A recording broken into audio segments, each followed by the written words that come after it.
Fala rapaziada, estamos com mais um Copeb Entrevista. E hoje a gente vai entrevistar o pastor Jadilson, que é um pastor que ele é psicólogo e mediador de famílias no fórum. A gente vai falar de assunto sério, a gente vai falar de psicologia, a gente vai falar de depressão, a gente vai falar até de suicídio. Mas antes de assunto sério, vinheta tosca pra você.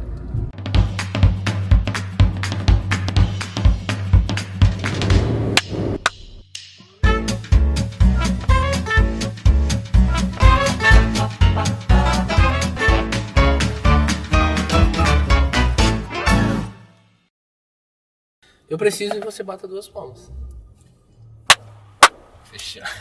Agora a gente sincroniza tudo. Maravilha. Já tá gravando? Já tá gravando. Já estamos... Maravilha. Então, senhor pastor Jadilson, como você tá? Tranquilo? Eu tô bem, né, Johnny? Tá de boa? De boa.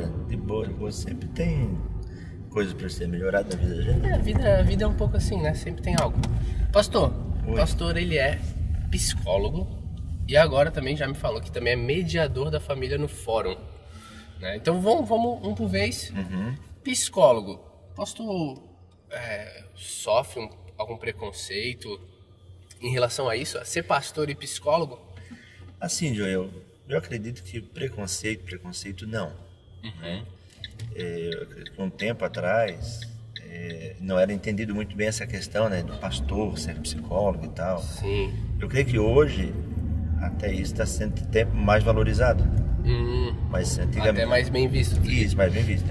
Mas até um tempo atrás era meio complicado, até por causa desse conflito que foi construído durante a história da questão entre ciência e fé. Na profissão psicólogo, o que tu aconselha? Hoje tu já vê que tem bastante jovem que tem essa, né, que quer trabalhar com gente, que gosta já da área e tal. Qual é o perfil para ser um psicólogo? Muita paciência? Assim, Joey, eu acho que uma das primeiras coisas que alguém que quer ser um psicólogo precisa ter é gostar de gente. Gostar de falar com gente. Gostar de conversar com gente, porque o profissional psicólogo, ele é o profissional do contato, né? Contato com o humano. É a pessoa que desenvolve uma escuta ativa, uma pessoa que desenvolve essa empatia com o outro, né? Sim. Não é que ele entende o que o outro está passando, mas ele procura se colocar no lugar dele. Sim. E essa agora que tu me falou, mediador da família... Porque quando tu falou mediador da família, eu pensei, deve ser uma coisa de crente, né? Um curso, alguma coisa. Mas no fórum... A mediação, na verdade, hoje é um mecanismo, é uma forma autocompositiva, né? Ou seja, que as pessoas, elas podem, elas mesmas, resolver os seus problemas. A mediação familiar, ela trabalha também com essa forma de estabelecer uma boa comunicação. Não necessariamente fazer o acordo. Sim. Um exemplo assim, tu imagina numa situação de um casal que se divorciou. Sim, tá. Supomos que tem uma criança lá de 3, 4 anos. Então essa criança tem informação. Claro. Aí tu imagina só, os pais tiveram um problema de relacionamento e rompe essa relação. Sim. Só nesse rompimento a criança já tem um impacto muito grande. Claro. Então quando a gente trabalha na mediação familiar, a gente busca o quê? Construir junto com essas pessoas uma boa comunicação, uma comunicação não violenta, para que as crianças, né, os infantes que estão envolvidos no processo, eles tenham o menor impacto possível. Claro. A avaliação, pelo que a gente observa, assim, elas saem de viagem, as pessoas chegam carregadas. Sabe quando a pessoa chega carregada emocionalmente? Eu sempre uso a figura da corda esticada, né? As pessoas sempre com a corda esticada. Sim, sempre no limite, né? Isso. Agora, eu tive lá um tempo atrás no Copeb, né? Conselho mesmo. E vocês, pastores, estavam conversando sobre essa questão depressão, até no meio ministerial também, mas no geral na igreja, né? E eu tava vendo essa semana algumas questões que eu achei... Teve um cara que foi, não vou lembrar o nome dele, um cara que foi não existe mais programa do Jô, né? O programa do Bial. E aí eles estavam conversando, o cara escreveu lá um livro, e aí ele começou a falar de vários dados, e um dos dados que mais me assustou foi que ele falou que hoje no mundo tem mais gente tirando a vida do que morrendo por assassinato. Então tem mais suicídio que homicídio no mundo, né? E nos Estados Unidos muito mais, né? Porque o cara era um americano. Mas tu vê que a gente está chegando num perfil, a sociedade, que a doença psicossomática, ela tá tomando proporções gigantescas, né? E assim, isso diretamente está atingindo nós. E a gente, cristão, não é uma bolha, né? A gente não a gente faz parte, a gente tá nesse meio, né? Tá nessa muvuca toda, né? Então como a gente tem visto isso, tanto a posição igreja em relação a, e até no meio cristão mesmo, cristãos com às vezes depressão, às vezes problemas psicossomáticos. Assim, Joey, essa é uma questão bem, acho muito interessante. Eu não tenho esses dados que tu trouxe aí, né? A questão da entrevista.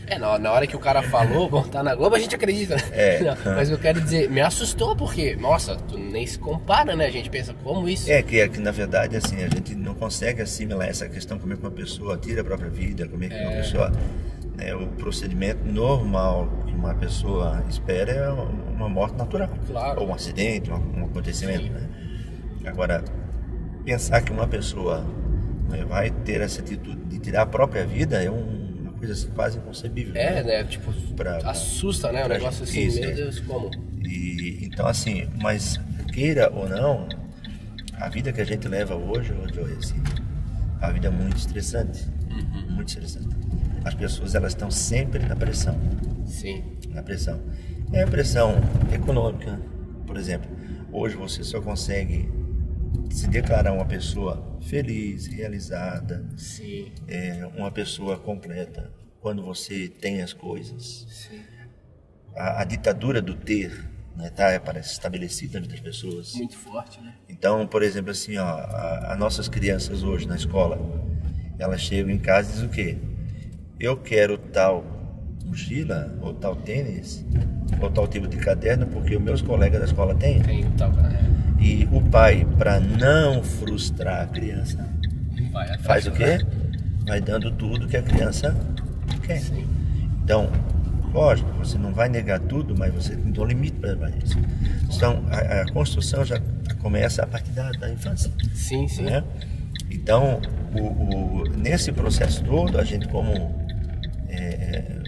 ser humano, a gente vai acabando gerando um ambiente de estresse, de cansaço, de esgotamento, a questão da competição do trabalho. Hoje, a exigência assim, do trabalho é muito grande. As questões econômicas complicam muito a vida das pessoas. Então, tu imagina só a complexidade disso tudo. Sim. E um exemplo, não é porque tu é um cristão que tu está fora disso. A Bíblia diz assim que nós somos peregrinos na terra, nós não somos desse mundo, mas enquanto estamos aqui, Sim, nós temos que conviver. O que Jesus falou? Não pesque os tiros do mundo, mas que os livres do mal. Então, o mal existe, os desafios da vida existem, as crises existem. Sim. Então, não tem como negar essas questões. Uma coisa que tu falou que eu achei interessante, todas as pressões, e tu vê isso, né, no jovem, assim, é a expectativa, né? Porque hoje tá tudo na internet, todo mundo postando coisa feliz, parece que todo mundo tá viajando pra Europa, né? É tudo tão feliz que num tempo atrás não tinha, né? Não era uma exposição tão grande assim, até porque não tinha como, né? Não existiam as ferramentas. E hoje o jovem, ele acorda de manhã e é bombardeado com coisas felizes sempre, e se ele não tá naquele nível, ele já automaticamente se sente triste ou fora do padrão. Enquanto a gente sabe que na verdade é uma mentira, né? Na verdade. Porque a rede social, ela é não, é só uma vitrine. É só uma vitrine, e uma vitrine bem carapaça, assim, né? E na verdade, assim, por exemplo, o Facebook. O Facebook é usado de uma forma, dá para usar para muitas coisas boas, né? Claro. Mas assim, por exemplo, a pessoa acorda lá meio triste com alguma coisa, aconteceu, se sentindo triste. Daí sai várias pessoas perguntando: o que aconteceu? Qual o problema? Tá alguma situação acontecendo? Sim. Tal. Outra hora, a pessoa posta lá, feliz, passeando, viajando, fazendo não sei o quê, né? Entrou lá no Beto Carreiro, no parquinho do Beto Carreiro, bate uma foto e manda pro Facebook para dizer que eu tô aqui Então, tipo assim, é uma forma de mostrar as reações da pessoa, se está bem, se está mal, se não está. Tem gente que usa o Facebook para fazer desabafo, para fazer alfinetar as pessoas. Direto. E na verdade, assim, isso sinaliza o quê? Sinaliza que as pessoas, de alguma forma, elas estão carentes, estão desesperadas, estão precisando dizer alguma coisa. Sim. Nem que seja dizer que está feliz. Claro. E ela precisa que as pessoas vejam, elas precisam do likezinho, né? Sim. Eu postei alguma coisa e não curtiram tanto quanto eu esperava. Nossa, já. A decepção, né?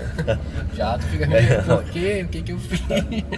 É complicado. Não, a gente tá... E isso tudo vai levando um padrão que é difícil, porque a questão, a própria, claro, entra um pouco filosofar, né? Mas a questão felicidade, ela tem muito a ver com expectativa, né? Ou com estar feliz com o que você tem. E quando tu fica nessa de querer sempre mais, de querer sempre crescer, sempre ter um carro melhor, sempre não conseguir ser feliz com o que você já é e com o que você já tem, você entra nessa tristeza e às vezes não sabe nem exatamente o porquê, né? Sim. É só expectativa não por alcançada. exemplo, você falou da depressão, né? Por exemplo, na linguagem da psicanálise, a depressão ela se estabelece porque o objeto do desejo foi tirado. Sim. Então, por exemplo, eu perdi um familiar, sofri um prejuízo financeiro, fui demitido da empresa, fui abandonado pela namorada. Sim. Na escola, os amigos me desprezaram e não me aceitam mais no grupo. Então, tudo isso aí, por exemplo, eu não aceito, não se sentiu incluído. Sim. Tem um conflito existencial. Lógico, a depressão não é somente isso, né? A depressão está envolvida em questões biológicas, questões sociais, questões psicológicas, envolve um todo, né? É algo bem complexo, né? Complexo. Mas assim, isso já esse objeto deseja tirado. Então o que a pessoa faz? A pessoa entra em colapso. Por exemplo, hoje nós estamos vivendo num ambiente muito estressante. Né? O que é esse estresse? Assim, o estresse é um desequilíbrio da energia psicológica. A pessoa ela vai se adaptando, vive em pressão, ela vai se adaptando. Só que chega uma hora, Joey, que o organismo diz, não consigo mais adaptar. Não consigo mais lidar com essa pressão toda. Ou tu para, ou vamos mudar o foco aí, ou vamos trabalhar isso, ou vai entrar em colapso. A igreja não é meio ignorante em relação a isso? Assim, a gente vê uma evolução da igreja, mas por muito tempo a gente não foi o expulsa demônio. Isso aí é uma potestade na vida da pessoa. Sim. De fato, Joey, assim, a questão na igreja, ainda hoje, muitas pessoas tratam a depressão como se fosse um problema espiritual. Sim. Né? Eu considero assim que a depressão, ela tem implicações espirituais? Tem. Que ela passa por algumas questões, assim, em termos de ingratidão, autocomiseração, né? E outros fatores que a pessoa acaba vivenciando. Mas a depressão é uma questão fisiológica, uma questão real, entendeu? Tem problemas lá nos neurotransmissores, lá no cérebro. Sim. Então a pessoa precisa o quê? Em alguns casos, não necessariamente precisa de um medicamento, mas muitas pessoas, grande parte das pessoas, elas precisam de tratamento medicamentoso, de um acompanhamento psiquiátrico, de um acompanhamento psicológico, uma psicoterapia, uma forma de apoio. Até, por exemplo, assim, tem pessoas que começam um processo de depressão, mas encontram um respaldo na comunidade da igreja, pessoas que podem ajudar, pessoas que podem aconselhar, pessoas que podem ouvir, pessoas que podem ajudar a ela fazer algumas construções para a vida, né? Tirar um olhar. Eu sempre gosto de usar a figura tirar a pessoa do olho do furacão, né? Sim. Então ela está naquele ambiente ali tenso e fazer ela olhar para outras coisas. Isso, alguém ajuda ela a olhar de fora para a situação. E ela começa a fazer novas construções. Claro. Para ajudar. Então a igreja, de fato, né, em certo sentido, se fechou para isso. Hoje, eu acredito que está tendo uma abertura maior. Já melhorou, né? Sim, está tendo uma abertura maior. Né? E eu acho que isso é bacana, assim, eu acho que é interessante. E a gente não pode fechar os olhos para essas coisas, como pastor, como líder, né? E uma pergunta que fizemos lá naquela reunião foi: um cristão pode ter depressão? E aí quando a gente tem um cristão de de fé, um cristãozão, né? Eu faço uma pergunta primeiro para você, Joyce. Ah. Cristão é gente? Cristão, não, são seres específicos. Pois é, entendeu? Cristão é gente. Então, gente é gente. Por exemplo, nós temos carne e osso, nós temos sentimentos, temos emoções. Tem toda a complexidade. Então, não é o fato de ser um cristão que nós não estamos sujeitos a essas intempéries. Claro. Todos nós estamos sujeitos. E eu acho que a importância do desespiritualizar, no sentido assim, ó, tá, o que é depressão? Depressão é uma doença. Vamos botar uma doença, né? Claro, como tu falou, tem uma série de causas, mas se tu consegue entender só um conceito diferente, fica fácil, porque um cristão tem gripe, o cristão tem gripe. Então, o cristão também pode ter e continuar sendo cristão, né? Sim. A fé dele não muda pelo fato de ele estar passando uma situação difícil como essa. O que eu acho fundamental na igreja, corpo, a gente abraçar mais, né? Porque como às vezes existe essa questão de, o cara tem depressão, tipo, até dá que desapontamento, né? Uhum. E às vezes isso dificulta que o cara procure a ajuda. Porque o procurar ajuda é um assinado de que eu preciso. Sim. Né? E como a igreja às vezes coloca uma marca do tipo, poxa, esse cara, né? Nossa, quem já viu fulano, hein? Depressão, quem diria? Sim. Enquanto não, tem que ser, a gente tem que abraçar mais. Você quer imaginar uma pessoa com maior dificuldade de admitir isso do que o pastor? Imagina. Porque o pastor é a pessoa supor saber, né? Aquele que detém o conhecimento, aquele que detém a solução para todo mundo. Sim, e aquele que tem a resposta para todos. De repente, ele tem que despir-se do título pastor, reverendo, né? Bispo, apóstolo e tal. Despir-se disso e reconhecer, eu preciso de ajuda. Eu estou com depressão, imagina. Nossa. Quando alguém sabe assim, pastor fulano de tal, o líder fulano de tal está com depressão. Sim, Imagina o impacto, mas como? Né? Porque a ideia que você tem é que como eu sou um líder, como eu sou um pastor, como eu sou um cristão, como eu tenho uma fé, como eu confio em Deus, eu não posso passar por isso. Não passo por isso. E a pessoa acaba se fechando, Sim. se bloqueando. E vai sucumbindo dentro de si, né? Vai morrendo aos poucos, né?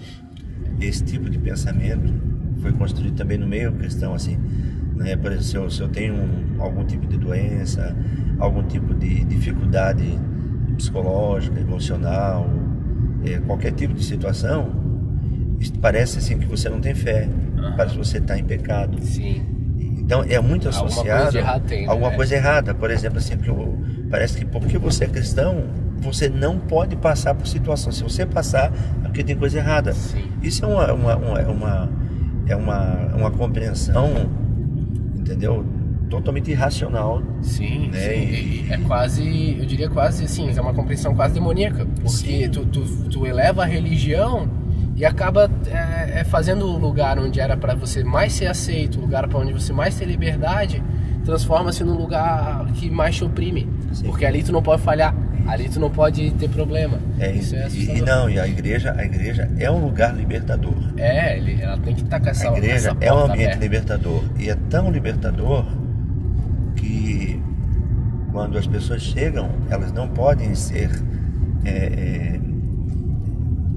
impedidas de ter esse conhecimento da informação. Se tem um lugar que precisa ter informação, é a igreja. A igreja, no entanto, que a palavra de Deus fala o quê? Renovação da mente. Não vos conformeis com esse mundo, mas transformai-vos com a renovação do vosso entendimento. Tem um texto de Filipenses que Paulo escreve, né, a igreja de Filipe, e ele diz assim, não estar inquieto por coisa alguma. Então, como é que você não fica inquieto, ansioso? Sim. Ele diz, não ficar. Tá, não fico, o que eu faço? Ele diz assim, as vossas petições sejam conhecidas em tudo diante de Deus, com oração, súplica e ações de graça. Preste atenção nisso. Isso é uma coisa maravilhosa. Olha o conselho de Paulo. Você não pode guardar isso. Sim. Se eu não posso ser ansioso, como é que eu faço? Então ele diz, torne conhecido isso diante de Deus. Sim. Como é que eu vou fazer isso? Falando. Se abrir. A oração, a minha declaração de fé diante de Deus. E ele fala assim, ó, oração, súplica e ações de graça, passa pela gratidão. Sim. Esse é um passo. Depois ele fala assim, ó, tudo que é bom, tudo que é puro, tudo que é amável, se há alguma fama e algum louvor nisto, pensai. Então, com o que eu ocupo a minha mente? Então, esse é o conhecimento que a gente precisa ter, e a igreja tem que ser esse ambiente libertador para ajudar a gente a comunicar as coisas, a falar da vida, a falar sobre a gente em alguns momentos que a gente precisa, porque isso vai nos trazer saúde psicológica, física, em todos os níveis. Muito bom mesmo. Qual é a mensagem então que tu deixa primeiramente para essa pessoa que pode estar passando por essa dificuldade de depressão, de, né, pensamentos complicados? O que tu passa para essa pessoa?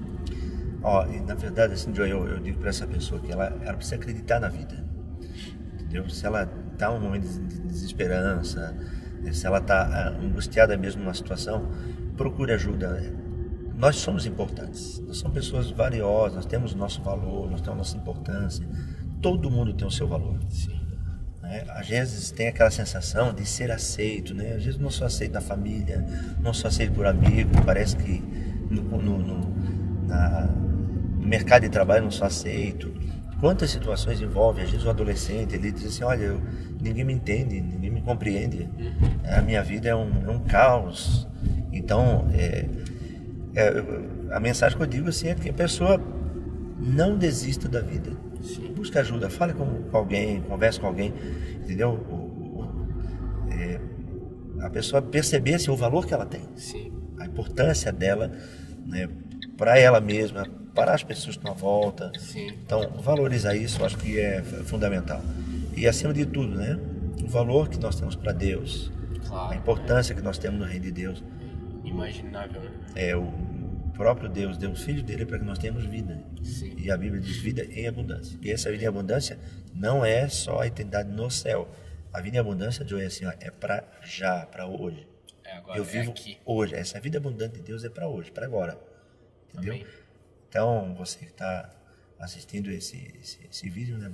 Então, olhe para esse grande amor de Deus também, que eu acho que é fundamental. Saiba que você é importante, saiba que tem pessoas à sua volta que te amam. Isso. E que tem um Deus, né? Sim. Que vai muito mais além, que te ama e que antes de tu nascer sonhou com você. E agora o que você diz para o cristão que não tá nessa situação, mas que para ele ter essa maturidade de ser um braço amigo, de conduzir, né? Não ser essa religião que, sei lá... Acho que a melhor coisa que tem, Joey, quando eu não sei o que falar, não fale nada. Mas tenha um bom ouvido. Escuta. A carta de Tiago diz assim, ó, sede pronto para ouvir, tardio para falar e tardio para irar. Prontidão para ouvir é um conselho bíblico. Sim, você tem que estar ali para ouvir. Então, se ofereça para ser um bom ouvinte, né? Te apresente como uma resposta, né? E outra coisa importante, não julgue. Sim. As pessoas. As pessoas já têm a carga, as pessoas já têm o peso, as pessoas já têm o sofrimento. Uhum. E se eles terem uma pessoa para julgar, alguém para julgar tudo que eles não precisam. É o que eles não precisam, alguém para julgar. Então, qualquer cristão, qualquer pessoa que diz assim, olha, eu estou na igreja, eu participo de um grupo, mas eu vi que alguém está com depressão, alguém começou a sinalizar algumas palavras, algumas frases que está ligado assim, a uma pessoa que está perdendo a esperança da vida. Tem um tempinho para ouvir essa pessoa. Apoie essa pessoa, discute, faça esse movimento e com certeza sim, vai ser um sucesso. E a gente vai poder ajudar muitas pessoas, sim. Então, assim, pessoal, eu acho bacana esse momento, tá, Joey? Esse momento de conversa aqui, esse bate-papo com você, com o Copévio Jovem. E desejo, assim, que o Copévio Jovem possa ajudar muitos, muitos jovens, e apoiar muitos jovens na nossa cidade. A nossa juventude precisa, né, de pessoas que são construtores de boas ideias, né? De coisas boas. E dizer assim que você pode triunfar, você pode vencer, você pode superar. Isso não significa que você não vai ter desafios. A vida é cheia de desafios. Os desafios são feitos para serem superados, para serem vencidos. Vamos que vamos. E vamos que vamos, tá? Sucesso a todos aí. Amém. Valeu. Isso aí. Deus abençoe, pastor. Valeu.